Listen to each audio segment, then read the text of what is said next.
Les agents de l'administration publique et parapublique du Sénégal tirent la sonnette d'alarme sur leurs conditions de travail. Ils dénoncent les nombreuses difficultés auxquelles ils sont confrontés. Les difficultés auxquelles ces contractuels sont confrontés, il s'agit entre autres donc, de l'inexistence d'accès aux soins de santé.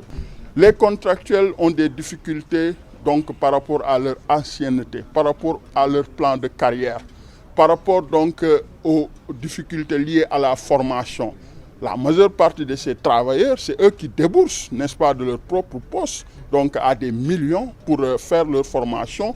Une fois que le diplôme est obtenu, malheureusement, ils ne sont pas reclassés comme les fonctionnaires. Pour faire face à ces problèmes, le collectif ne se limite pas au constat. Il propose également des pistes de solutions à l'État. Et nous avons aussi donc des pistes de solutions que nous avons proposées. C'est-à-dire qu'il faut que véritablement, immédiatement, que l'État puisse donc faire en sorte les cotisations retenues à la source qu'ils puissent être versées donc, au niveau donc, de l'IPRES. Parce qu'un contractuel peut aller jusqu'à la retraite sans pour autant rien trouver, ce qui est extrêmement pénible. L'autre aspect, c'est la couverture universelle.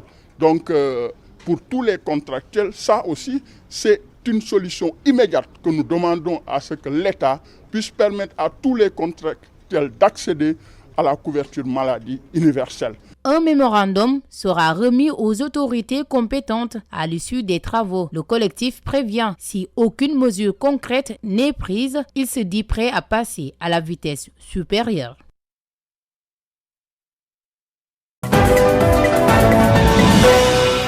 Depuis 7 mois ou 4 mois ou 5 ou 6 mois, nous sommes en période de grève. Et il nous reste quelques mois pour les examens. On est en discussion avec le gouvernement. Nous allons nous retrouver après-demain, lundi. Des propositions nous ont été faites. Nous allons les étudier et le soir, nous allons nous rencontrer. Vivement que nous puissions nous accorder sur l'essentiel pour que l'école reprenne son chemin. Il va falloir que le gouvernement comprenne que les choses sont entre ses mains. Nous sommes restés 2 ans fermes sans observer un mouvement de grève. Ce n'est pas parce qu'il n'y avait pas de problème, mais nous avions pensé qu'il était utile de laisser un temps à ceux-là qui étaient élus nouvellement pour qu'ils puissent s'approprier en tout cas des préoccupations des enseignants que nous sommes. Les syndicats ont le droit d'aller en grève.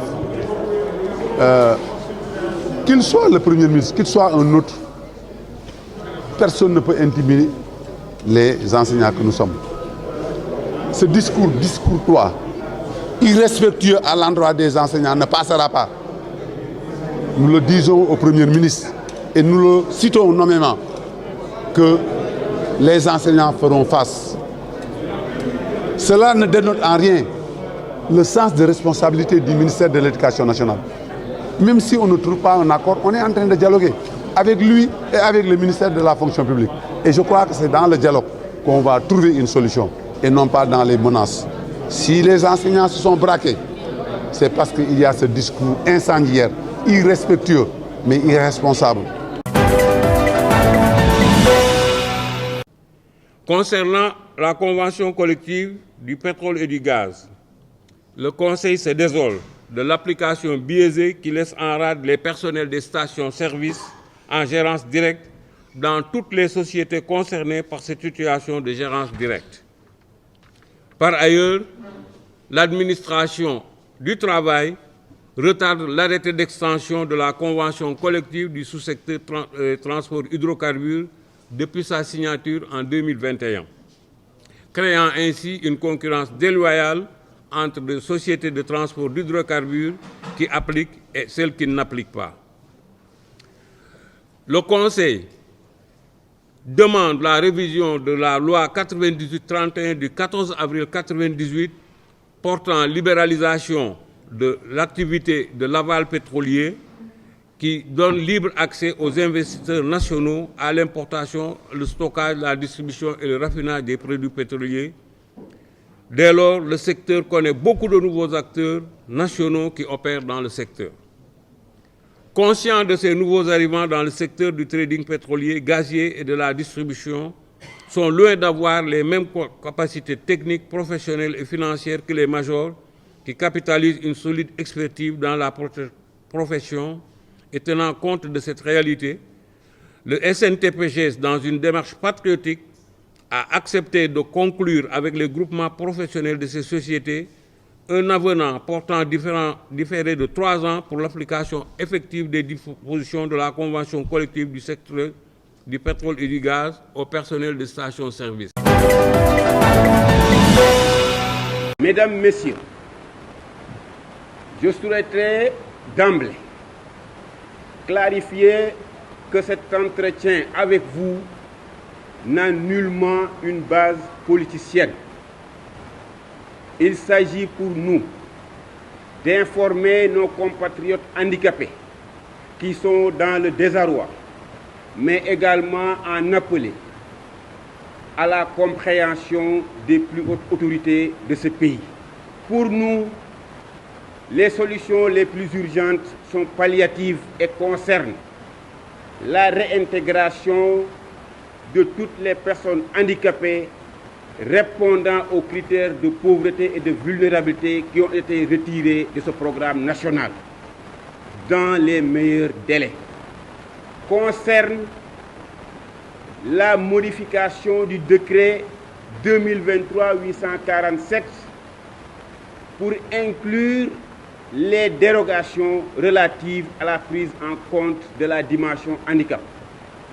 N'oublions pas que le programme national de bourse de sécurité familiale est destiné aux ménages. Et je voudrais réitérer ici fermement que l'entrée des personnes handicapées dans ce programme a une base individuelle et non une base liée aux ménages. Ce serait une raison suffisante pour ne pas leur appliquer cet article 12. Au même titre que les populations. Cependant, vu que nous sommes un des bras techniques et armés de l'État, nous nous sommes engagés à restructurer le projet. Cette restructuration a commencé par déjà acquérir cette gouvernance de la SRT qui est devenue désormais une filiale de la CDC, parce que désormais nous sommes passés de 49 à 51%, mais nous avons injecté de l'argent, en ce sens où la semaine passée, on a dû décaisser 2,5 milliards entre CDC Habitat et SRT pour faire de sorte qu'on puisse faire face aux demandes de restitution qui datent depuis longtemps, mais aussi qu'on puisse amorcer les travaux. Derrière moi, vous voyez des ouvriers qui s'activent, ils sont au nombre de 300, sinon plus, pour lever des réserves pour 57 villas. Ils sont sur 103 villas pour lesquelles ils doivent faire les dalles. Le dallage est en cours, mais aussi il y a 300 et quelques villas pour lesquelles il faut faire de nouvelles implantations. C'est le site derrière que nous avons visité aujourd'hui. L'importance de convoquer un tel point de presse est de pouvoir donner les bonnes informations. Ça fait un moment que les gens parlent dans les médias, mais nous sommes du parti de l'État. On ne peut pas, à chaque réaction, devoir sortir et subir le dictat de certaines personnes. Et parfois même des équipes qui étaient là et qui ont mis ce projet-là dans cette situation-là. Parce que c'est des politiciens, parce qu'il y a de la manipulation derrière. Il y a même des personnes qui ont reçu le chèque de restitution et qui aujourd'hui continuent de manifester. Hier, des personnes sont venues au niveau de la CDC Habitat pour essayer de manifester, alors que cette personne qui les avait guidés, qui les a amenés au niveau de la CDC Habitat, a été la première personne à avoir reçu son chèque de restitution. Je le félicite et je le remercie très sincèrement pour quand même prendre des décisions très tôt. C'est très important. Et aussi, nous souhaitons, nous, en tant qu'éleveurs que nous sommes, que l'État prête attention cette période actuellement. Parce que nous avons des problèmes très sérieux. Au Sénégal, nous avons des problèmes d'approvisionnement des marchés. Mais comme vous le savez, actuellement, ça m'a fait peur quand le Sénégal comptait sur les autres pays comme la Mauritanie, le Mali et les autres pays pour approvisionner notre marché, surtout le pays comme Sénégal, que nous avons beaucoup d'événements traditionnels, sans compter les tabaski et d'autres fêtes. Moi, ça m'a fait peur. Mais ce que nous souhaitons vraiment, et je l'encourage l'État quand même, qui sont mettre en place une politique adéquate, qui correspondre avec nos réalités aussi, parce qu'on ne veut pas aussi que les prix de la viande soient bien augmentés. Parce que si on laisse parfois les thèmes politiques, sinon on copie dans les pays européens, nous avons des risques quand même, des prix de la viande très élevés. L'acquisition a été définitive sur décision de l'État, que nous remercions. Cette fois-ci, personne n'aura à interpréter que la famille est en conflit ou la famille s'attaque à l'État. La famille n'attaque ni l'État et la famille n'est ni en conflit. La famille, dans une posture de dignité, a réclamé son droit et l'a acquis de manière officielle en mettant sur place toute l'historique de la propriété, toute l'histoire administrative concernant cette zone dont ils étaient même tous victimes d'accaparement illégal. La famille est rentrée en possession de ces terres et va déclencher une procédure. Dans cette procédure, la famille tient à assurer à toutes les parties prenantes des coopératives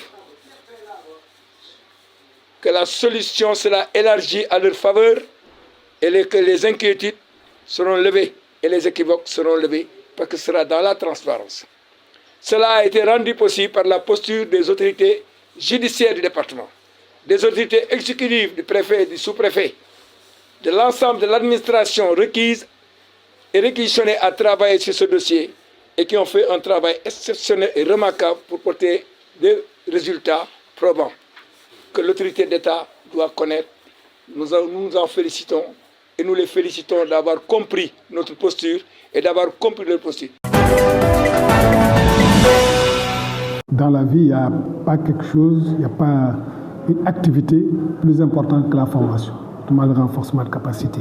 C'est ma conviction, parce que moi je suis un enseignant, donc je crois à l'éducation. Et j'ai compris à l'ANPEJ le rôle de la formation dans ce qu'on appelle l'employabilité. Pour être aimé du marché du travail, il faut être compétent. Et la compétence, c'est la formation. Et aujourd'hui, les connaissances se renouvellent à une vitesse extraordinaire. Si on ne les met pas à jour, il est clair qu'on est vite dépassé. Donc c'est pour cela que je privilégie les formations techniques comme les formations soft. Donc ce qui est en train de se passer là aujourd'hui, c'est une formation sur les outils numériques, mais avec une énorme flexibilité parce que tout est fait à partir du téléphone. Donc c'est une formation des outils bureautiques en ligne, donc des outils mobiles, mais c'est aussi une formation avec les outils collaboratifs.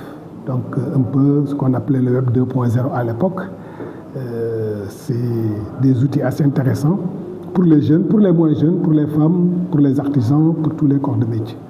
Donc c'est une formation qui va durer une semaine, mais au-delà, nos partenaires vont venir pour renforcer dans l'archivage, ils vont venir pour renforcer dans l'innovation, ils vont venir aussi pour renforcer par rapport à la maintenance des outils informatiques qui sont au niveau de la commune. Ablaye Wilane était là, avait la chance d'avoir le Provomil, c'est vrai, mais il n'avait pas la capacité d'exécuter le démarrage.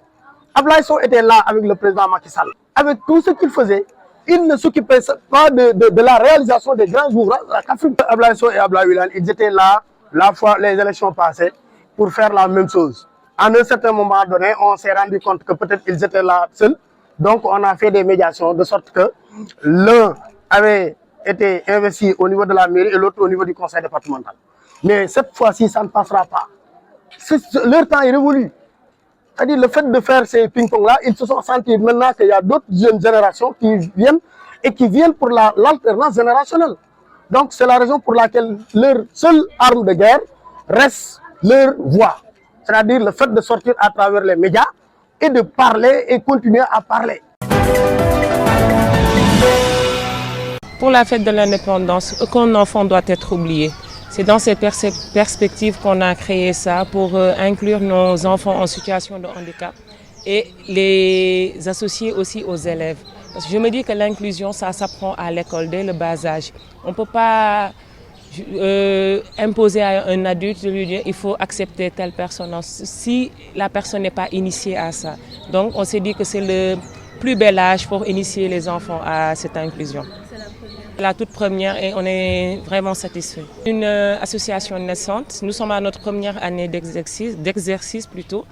Et on travaille en étroite collaboration avec les associations qui œuvrent dans la même lancée, avec aussi le Centre Talibou Dabo, comme vous dites, l'hôpital d'enfants Albert Royer et toutes les écoles inclusives. On les appelle à travailler main dans la main parce qu'on ne peut pas faire les choses séparément.